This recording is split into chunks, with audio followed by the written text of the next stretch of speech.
Betrayed and revenged, the price of family greed. You don't deserve to breathe our air, my brother Dorian sneered at me, his voice dripping with contempt. Those words echoed in my mind long after the funeral had ended.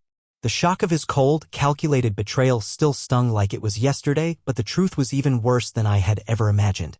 2 years ago, I never thought I would be writing this, but here I am, needing to get it off my chest. It all started on the day our father died. He had been sick for years, but nobody expected him to go so suddenly. My world, already fragile, came crashing down. But the moment that would change everything didn't come until later. The funeral should have been a solemn occasion, a chance to mourn and pay our respects. Instead, it became the stage for Dorian's cruel performance. As the family gathered to say goodbye, Dorian sat there with that same sickening smirk on his face, eyes darting towards me every chance he got. It wasn't obvious, no, he wasn't outright mocking me, but those little twitches at the corner of his mouth whenever our gazes met sent a cold chill down my spine. I wanted to focus on the grief, to comfort my wife Beatrice, who had grown so close to Dad in his final years, but I couldn't shake the feeling that something was terribly wrong. Dorian's behavior at the funeral was off, and it gnawed at me, growing stronger with each passing moment. Looking back, I should have seen the signs. 2 weeks before Dad passed, Dorian had started visiting him at the hospital nearly every day. The same brother who couldn't even be bothered to show up for Dad's 70th birthday because he was too busy networking in the Bahamas. I should have asked myself why he was suddenly so concerned. But grief clouded my judgment and I let it slide. After the funeral, the tension only grew. The reading of Dad's will was scheduled for a week later, and I could barely bring myself to think about it. Dorian, however, seemed eager. He insisted on holding the reading at our family home, claiming it was what Dad would have wanted. I thought it was inappropriate, but Grayson, our family lawyer, assured me that Dad had left specific instructions about how the reading should be conducted. The day of the will reading arrived. I held Beatrice's hand tightly as we entered the living room. The air was thick with tension. Our extended family was there, uncles, aunts, cousins, even Mia, the housekeeper who had practically raised us. But it was Dorian who caught my eye first. He was sitting in Dad's favorite armchair with his new girlfriend, Ava, perched beside him. She looked like she belonged there, the way she fawned over him. It made my stomach churn. Grayson began reading the will. At first, everything seemed standard, nothing unusual, nothing that would raise suspicion. But then came the bombshell.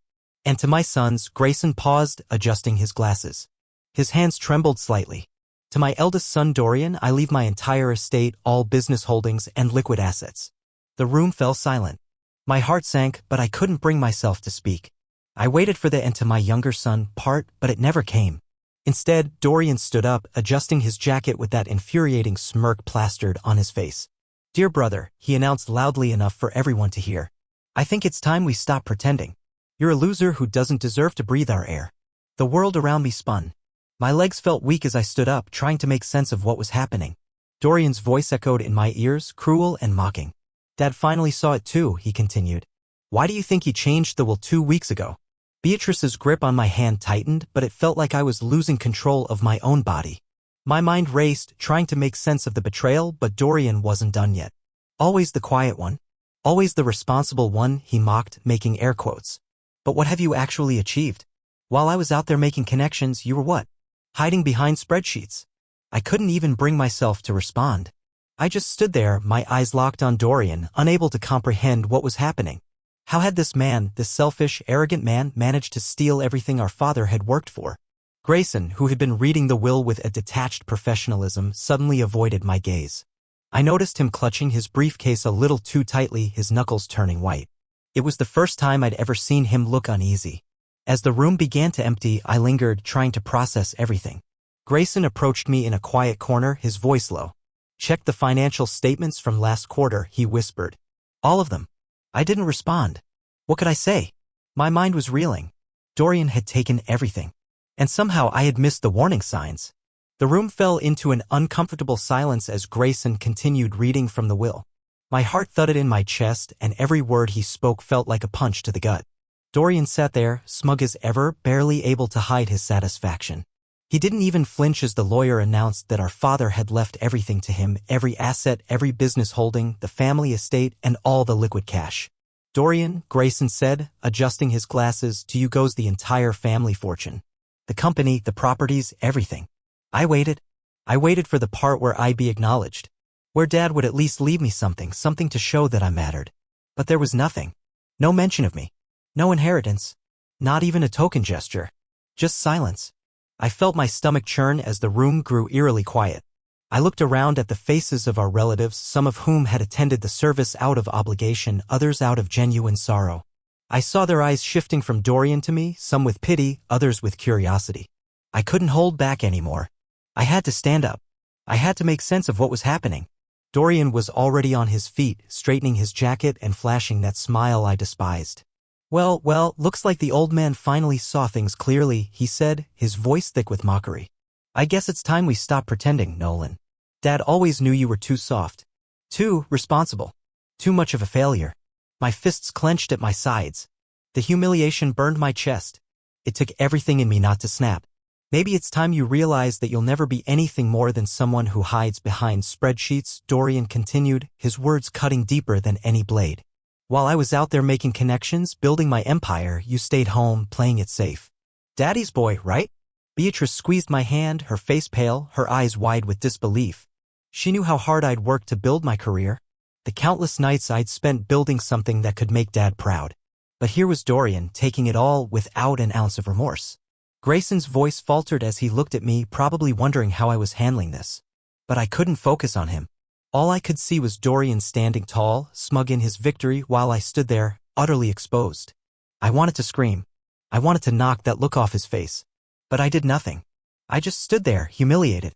He didn't even care. Dorian's eyes flicked around the room, soaking in the attention.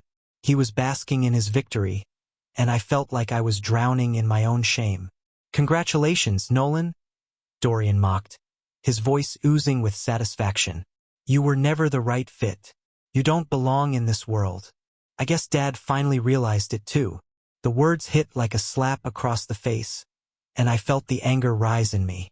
But even in the midst of this crushing humiliation, something inside me snapped. I wasn't just going to let this go. Couldn't.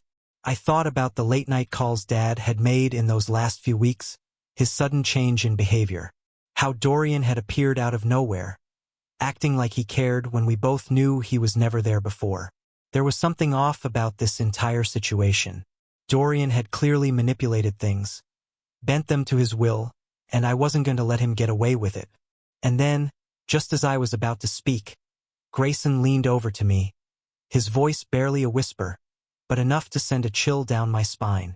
Check the financial statements, he murmured. All of them. You'll see the truth. I glanced at him, confused, but he avoided my gaze, turning his attention back to Dorian. Something wasn't right.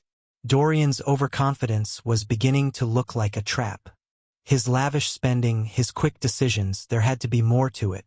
I had to find out what was hidden beneath the surface. The financials would tell me everything I needed to know. Before I share what happened next, the moment that changed everything, I want to connect with you, my amazing viewers. Where are you watching from? Drop your country's flag in the comments below. And if you've ever had to fight for something you believe in, hit that like button, because this story is just getting started. For the first few nights after the will reading, I couldn't sleep. Every time I closed my eyes, all I could see was Dorian's smug face, his taunting words echoing in my head. You're a failure, Nolan. You don't deserve any of this. But the more I thought about it, the more I realized that his arrogance was his downfall. Dorian thought he'd won, but he hadn't. Not yet. And I wasn't going to let him get away with it. I sat in my study, surrounded by papers, financial statements, and old ledgers that I'd helped Dad organize over the years.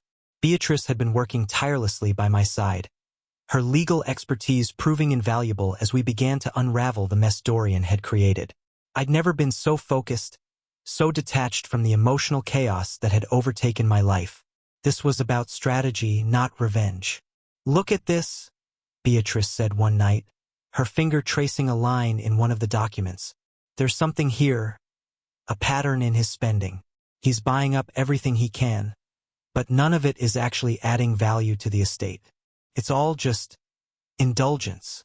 I leaned closer, scanning the documents. Beatrice was right. Dorian had started accumulating luxury assets, art, expensive cars, and extravagant new property.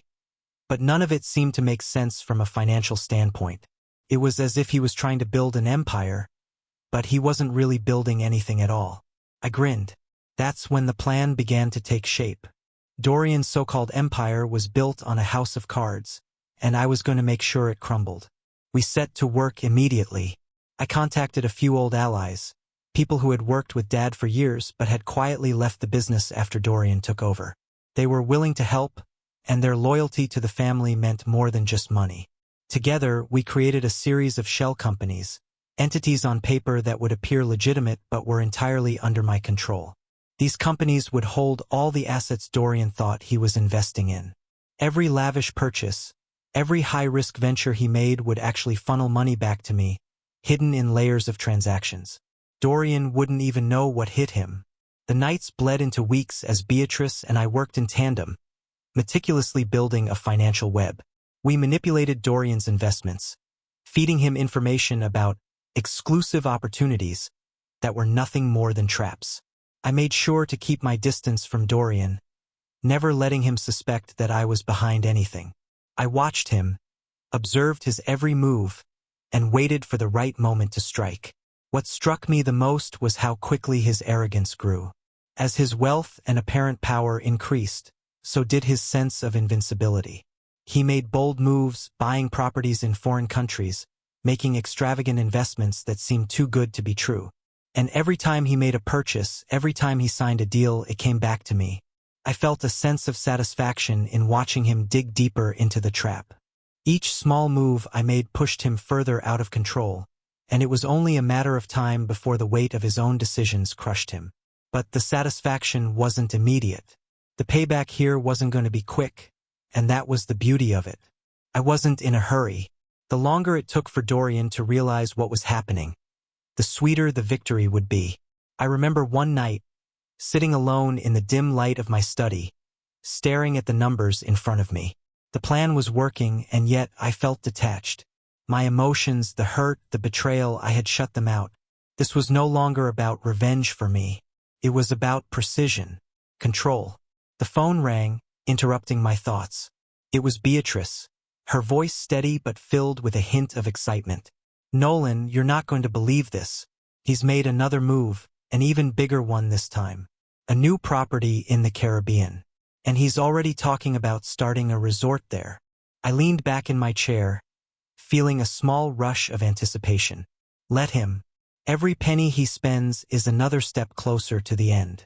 Over the next few months, Dorian's spending continued unchecked. He bought the property, announced plans for his lavish resort, and flaunted his success at every family gathering. But I knew better. I knew that every extravagant purchase, every piece of property, was only a part of the web I was weaving. The plan was working. Dorian was drowning in his own arrogance. And when he finally realized what was happening, when he saw his empire crumble beneath him, it would be too late. I would have already won. The tension in the air was palpable. I could feel it as I watched Dorian's every move, his every decision. He was too blind to see it. But I wasn't. I was in control now. And when the time came for him to face the truth, I would be ready. Success, parading around as if he'd truly earned everything he had. He spent money like it was endless, living a life that seemed too good to be true. But as the weeks passed, I watched with quiet satisfaction as the cracks in his empire began to show. It started slowly at first. A few minor setbacks, a bad investment here, a poorly executed deal there. Nothing that would raise suspicion yet, but enough for me to see that the web I'd crafted around him was beginning to take shape. Dorian's arrogance only made it easier. He continued to flaunt his wealth, buying extravagant cars, signing contracts for luxury developments that were more about status than actual value. Each of these moves was another thread in my trap, and I was pulling them tighter with every decision he made. Then came the real trouble.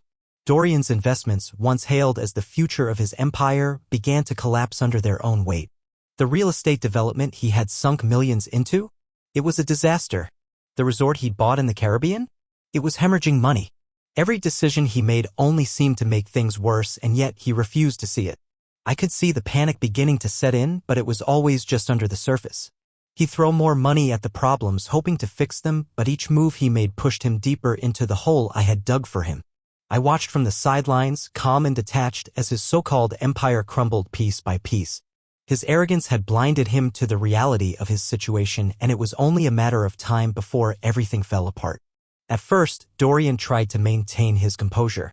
He threw lavish parties, celebrated his success with his friends and new business partners, all the while the cracks widened in the foundation of his financial house. But slowly, I began to notice the shift. His swagger started to fade. He started making phone calls in the middle of meetings, his voice shaky, his usual confident tone replaced with desperation. The tipping point came when Dorian's assistant came to him with bad news. There were discrepancies in his accounts, money missing, numbers that didn't add up. It wasn't much at first, just a small mistake here and there, but Dorian was too proud to question it. Instead, he fired the assistant on the spot, labeling her incompetent. It was a move born of pride, not logic, and it was exactly the kind of mistake I had been waiting for. I could see it now. Dorian was starting to panic. He didn't know why things were falling apart, but he knew something was wrong. His usual bravado was slipping, replaced by an undercurrent of fear he couldn't hide. But even as he frantically tried to fix things, he continued to make the same errors, digging himself deeper into the trap I'd set. One evening, I received a text from Beatrice. He's starting to ask questions. He knows something's off. I smiled. It was finally happening. Dorian had been so sure of his success, so confident that he was untouchable, that he couldn't fathom the truth. And now, with every desperate move he made, his world was collapsing around him. The explosive moment came a week later. Dorian called an emergency meeting. He was sweating, pacing, his hands shaking as he tried to salvage what was left of his empire. He was throwing around terms like restructure, recovery, and investment, but nothing he said made sense. It was all just noise, desperate noise. His empire was nothing more than a house of cards, and he was too proud to see it. I stood in the shadows, watching as Dorian tried to keep up appearances. His usual smug smile was gone, replaced by a panicked look that was hard to hide. As he spoke to his investors and partners, I could see the cracks widen. His words were empty. He was losing control, and everyone in the room could feel it. I couldn't wait any longer. It was time. I called a meeting with Grayson, the lawyer, and Beatrice. We had all the evidence we needed, the documents, the financial records, the shell companies. Everything. And now it was time for Dorian to face the truth. The confrontation happened in Dad's old office. I had been waiting for this moment for years, and now it was finally here. Dorian walked in, looking nothing like the man who had sneered at me years ago. His designer suit hung loosely on him, his face pale, the arrogance drained from his features. "Where's everyone?" he demanded, his voice weak, searching the room. I was alone in the office, watching him unravel. "It's just us, Dorian," I said quietly. "We need to talk." The moment I said those words, I saw it, the flicker of recognition in his eyes. He knew. He had always known deep down, but now the truth was inescapable. I walked over to the desk where I had laid out the financial records. "Look at this," I said, placing the papers in front of him. "This is where your empire started. And this is where it ends." I walked him through every decision, every purchase, every mistake he'd made. The properties, the investments, the extravagant purchases, they were all mine. Every dollar he spent, every move he made was just another thread in my web. The shell companies, the manipulated accounts, the carefully placed investments, they were all designed to lead him to this moment. "You thought you were building something, Dorian," I said, my voice calm, detached. "But all you were really building was a trap." "My trap?" Dorian's face went pale as he realized the depth of his mistakes. This isn't possible," he stammered, his voice shaking. "I checked everything." "You didn't check everything," I said, my satisfaction growing with each word. "You were too busy playing the role of the successful son. You never thought to look deeper." The final blow came when I showed him the last piece of the puzzle, the contract he had signed with the developers for his luxury resort. The numbers didn't add up. The investors? They were all part of my plan. The resort was never going to succeed. And every dollar he had sunk into it? It was all going to vanish. Dorian sat back in his chair, stunned, unable to speak. I could see the fear in his eyes now. The great Dorian, who had once mocked me, was finally facing the consequences of his actions. "Your empire's gone, Dorian," I said softly. "And so are you." His face crumpled as the weight of his failures crushed him. He reached for his phone, his fingers trembling. "I'll fix this," he whispered, but I knew it was too late. "You can't fix this," I said, my voice low but full of finality. "It's over." The moment of vindication came as I watched Dorian, the man who had stolen everything from me, crumble before me. His empire, his wealth, his arrogance, all of it had led him to this moment. And now he was going to have to face the consequences. The walls had closed in on him, and he had no idea how deep the trap really went. The door to Dad's old office creaked as Dorian walked in, his steps hesitant as though he knew the moment of reckoning had finally come. He was no longer the confident, arrogant man who had mocked me years ago. Now he was a shell of that person, pale and anxious, his once polished appearance disheveled and worn. The weight of his failure had clearly begun to sink in. Father. The chair behind the desk, the worn leather, the old bookshelves. It all felt different now. This was no longer a place for business. It was a place for judgment. The place where everything would finally come to light. Sit down, Dorian, I said calmly, my voice steady. He did, though reluctantly. His eyes flicked nervously from the desk to the documents laid neatly in front of me. I watched him for a moment, savoring the silence. This was it, the final confrontation. The moment where everything would be revealed. Do you recognize this, Dorian? I asked, sliding a folder across the desk. His hands trembled as he reached for it, but he didn't open it right away. He knew what it was. You've spent all this time trying to build your empire, but it was never yours to build. You've been living a lie, Dorian. I continued, my voice not wavering. Everything you've bought, every deal you've signed, it was all part of my plan. A plan I've been executing for months. Dorian stared at the folder, his face draining of color. He opened it slowly, his eyes scanning the documents I had so carefully organized. The financial statements, the shell companies, the fake investments, all of it laid bare in front of him. There was nowhere left to hide. I walked him through each document methodically, detailing how every step he took, every decision he made, had been manipulated. His investments, his so-called business ventures, had all been cleverly constructed traps.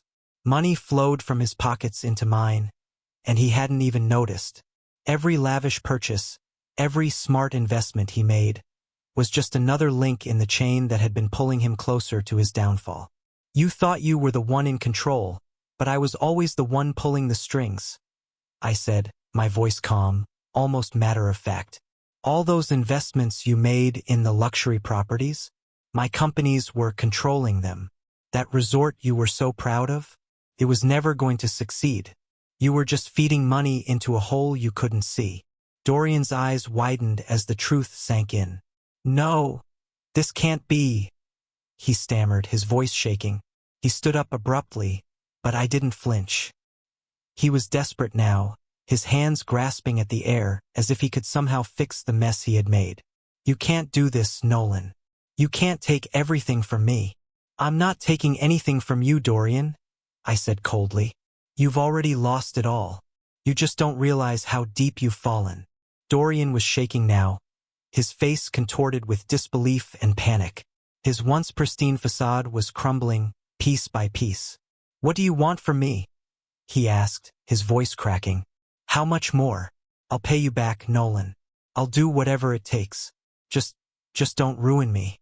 Please. The desperation in his voice was a sound I'd never thought I'd hear from him. The mighty Dorian, who had made me feel insignificant for years, was now begging for mercy. It was a bitter, but deeply satisfying feeling. For once, I was the one in control. You've had everything, Dorian, I said, my voice cold and final. But you never learned what it meant to truly earn anything. Now you'll have to face the consequences of your greed. Your empire has crumbled, and there's nothing left. I leaned forward, placing the final document on the table. Sign this. It's your confession. You're not getting out of this, Dorian. And if you want to avoid the mess you've made from getting worse, you'll sign. He hesitated, his hand trembling above the paper.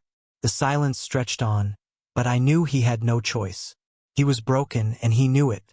With one final, defeated sigh, Dorian grabbed the pen and signed the confession, his hand shaking as the ink dried. I watched him, but there was no satisfaction in my gaze. No triumph. This wasn't about winning. This wasn't about revenge. It was about making things right. You'll regret this, Dorian muttered. his voice barely a whisper, but I could hear the defeat in his tone. It was over. I stood up, walking around the desk to stand over him. You'll regret what you did to me, to Dad, to everything that really mattered. I paused, letting those words hang in the air for a moment. Then I turned away, my back to him. I had won, not just for me, but for Dad, for everything he had worked for. His legacy was safe. And Dorian? He would have to live with the consequences of his own choices. Get out, I said, my voice calm, but heavy with finality. Dorian didn't argue. He didn't even look at me as he left the room, his footsteps echoing in the quiet office. The door clicked shut behind him, and I stood there for a moment, letting the weight of the moment sink in. I had done what I needed to do. Justice had been served.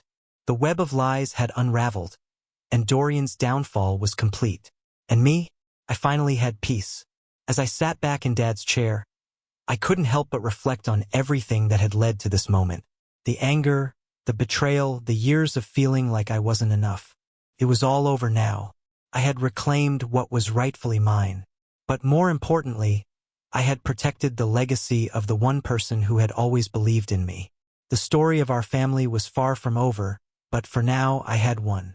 And I knew deep down that this was the final chapter one needed to write.